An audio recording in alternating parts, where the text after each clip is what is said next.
Lavkush Ramlila committee में इस बार कहीं ना कहीं मंदोदरी का किरदार निभाने जा रही हैं पूनम पांडे, जो काफ़ी विवादों में भी रही हैं। लेकिन कमेटी के भीतर उसको लेकर, उस किरदार को लेकर जो पूनम पांडे निभाने जा रही हैं, कहीं ना कहीं आपसी मतभेद दिख रहे हैं। उस पर बातचीत करने के लिए हमारे साथ लवकुश रामलीला कमेटी के जो चेयरमैन हैं अर्जुन कुमार जी, वो हमारे साथ है। अर्जुन जी, पूनम पांडे जो है मंदोदरी की भूमिका निभाना ये तय हुआ है, लेकिन आपस में कमेटी को में जो है कहीं ना कहीं इस बात को लेकर विवाद हो रहा है, एक मतभेद देखने को मिल रहा है, क्या वजह है? जय श्री राम। देखिए, हर इंसान का अपना सोचने का अलग अलग नज़रिया होता है। जब से हमने डिसाइड किया कि भाई मंदोदरी लवकुश रामलीला कमेटी में किरदार निभाएंगी, इसमें संत भी बट गए। आधे संत एक तरफ खड़े, आधे संत एक तरफ खड़े। वो भी कहते हैं कि नहीं, सब किरदार होना चाहिए। इसके अंदर बहुत सारे राजनेताओं के स्टेटमेंट कल मैंने देखे जो टीवी पे बोल रहे थे। वो कहते हैं कि अगर एक कलाकार किरदार कर रहा है तो उसमें क्या बुरी बात है। जब समाज के अंदर ये कहना कि 100% लोग एक तरफ होंगे, ये तो कभी मुमकिन ही नहीं है। लेकिन जहाँ तक कमेटी का प्रश्न है, कमेटी की जो हमारी कमेटी है ऊपर की, जो निर्णय करती है कि कौन आर्टिस्ट इस बार किरदार निभाएगा नहीं निभाएगा, उस कमेटी का अभी तक का निर्णय ये है कि मंदोदरी का किरदार पूनम पांडे ही निभाएंगी। अभी तक हमारा किसी किस्म का कोई इसमें चेंजेस नहीं है। लवकुश रामलीला कमेटी में इस वर्ष मंदोदरी का किरदार पूनम पांडे ही करेंगे। यहाँ कल से, अब सोमवार से शुरू होने जा रही है रामलीला, लेकिन उससे पहले ये विवाद चल रहा है। अभी हमारी बातचीत जो हुई है लवकुश रामलीला कमेटी के जो सीनियर वाइस प्रेसिडेंट है प्रवीण शंकर कपूर जी से, उनका कहना है कि हमने अनुरोध किया है और हमें पूरी उम्मीद है कि पूनम पांडे की जगह किसी और को ये रोल दिया जाएगा। क्या कहेंगे? देखिए, ये हमारे संज्ञान में बात आ चुकी है, क्योंकि हमारे पास विश्व हिंदू परिषद का भी पत्र आ चुका है।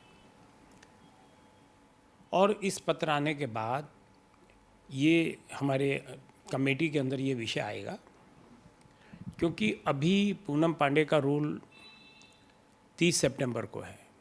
अभी समय है इसमें।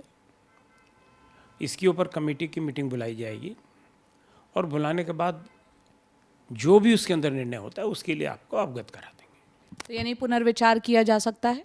देखिए, निश्चित रूप से रामलीला एक ऐसी चीज़ है जो हम धर्म के लिए, मर्यादा के लिए, प्रभु राम के संस्कार अपने बच्चों को देने के लिए की जाती है। रामलीला कोई विवाद का विषय नहीं है। हमारे पास 40 के करीब फिल्मी दुनिया के कलाकार इस साल काम कर रहे हैं। इसमें राजेश पुरी, जो जाना माना नाम है, वो भी राजा जनक के रूप के अंदर काम कर रहे हैं। शंकर साहनी जो मशहूर सिंगर हैं, वो भी केवट के रूप के अंदर काम कर रहे हैं। मनोज तिवारी जो सांसद हैं, वो भी भगवान परशुराम का रोल कर रहे हैं। तो जब इतने सारे फिल्मी दुनिया के कलाकार काम करते हैं तो निश्चित रूप से कहीं ना कहीं कोई किसी को चाहने वाला होता है, कोई किसी का चाहने वाला नहीं होता। ख़ास तौर से पूनम पांडे जी के पिछले किरदार को लेकर कुछ लोगों को उसमें ऑब्जेक्शन है। ख़ास तौर से मैं अपनी बात करता हूँ। मेरा ये मानना है कि क्या जो बुराई है, हमें उस बुराई के साथ खड़ा रहना चाहिए। हम रामलीला के अंदर रावण का हर साल वध करते हैं, इसलिए करते हैं कि हम ये दिखाते हैं कि हमने बुराई का अंत कर दिया। रामायण के अंदर सबको मालूम है क्या एपिसोड है।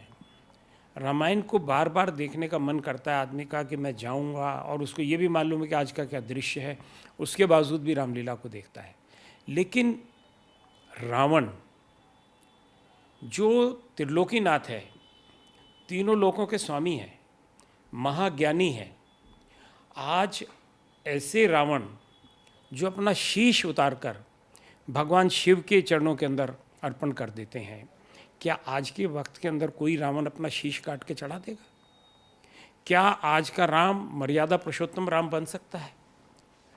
हम उनको राम और रावण एक अच्छाई और बुराई की जीत दिखाते हैं, अनीति को समाप्त करने की बात करते हैं।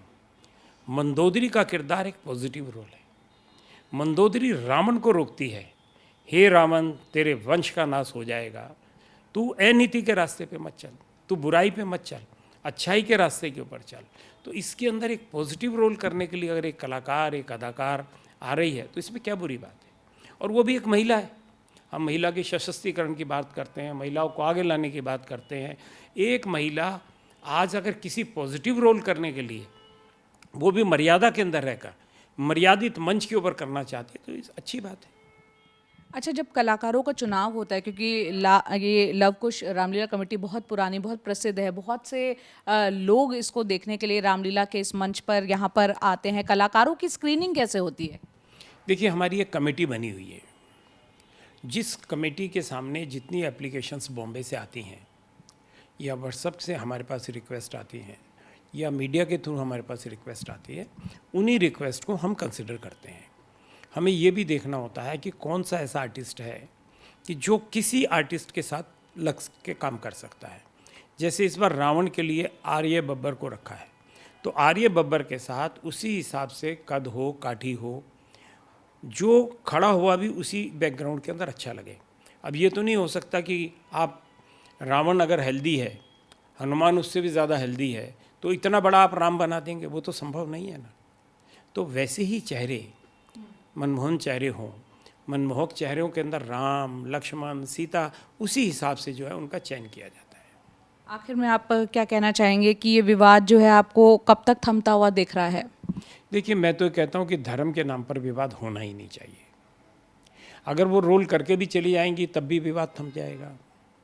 ये जितने लोग विरोध कर रहे हैं, मैं इन सबको आमंत्रित करता हूँ कि लव कुश रामलीला कमेटी के अंदर आएँ, प्रभु राम की लीला का अवलोकन करें और जिस दिन मंदोदरी का रोल हो उसको देखें। अगर उसके अंदर ज़रा सी भी अमर्यादा होगी तो हम रामलीला से उसी वक्त उनको बाहर कर देंगे।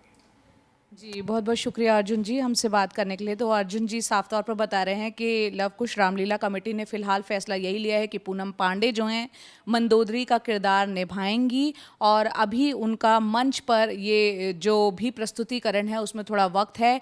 कमेटी की उससे पहले एक बार और मीटिंग होगी, तब तक क्या कुछ आखिरी फैसला होता है उस पर सभी की नज़र बनी रहेगी। फिलहाल कैमरा पर्सन शिव तिवारी के साथ मुझे दीजिए इजाज़त। दिल्ली से मैं जया कौशिक, NDTV इंडिया के लिए।